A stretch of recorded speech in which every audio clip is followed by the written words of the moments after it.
Jahren, wenn man ein bisschen eine Ahnung hat, ein bisschen sich beschäftigt, wie das gehen kann.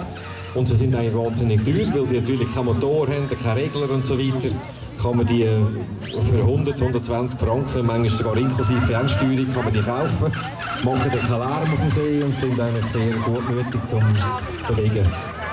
Man muss einfach schauen, wenn der Wind nicht stimmt oder ablandiger Wind ist, dann sind sie dann vielleicht halt weg. Also, so wie da jetzt, wo der Wind schön vom See her kommt, ist nicht Gefahr, dass das Boot abhaut. Das sollte immer irgendwann wieder zurückkommen.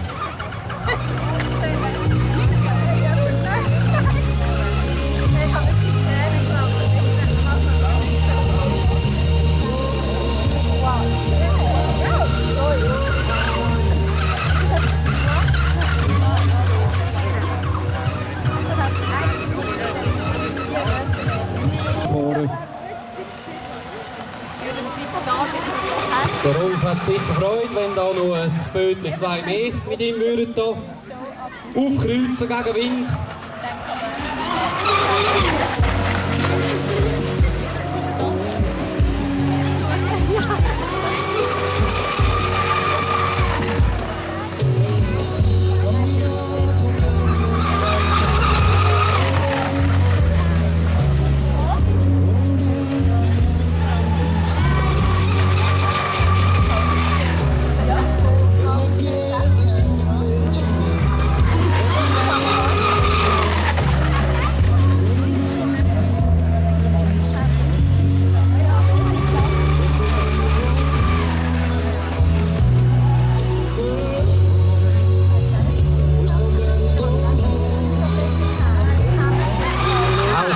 Piloten wieder parat machen.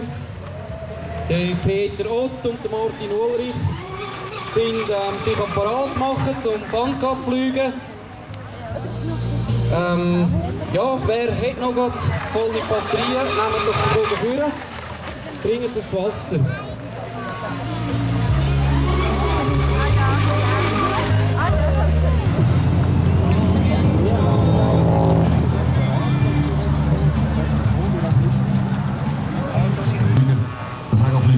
Der Motorflieger geht heim.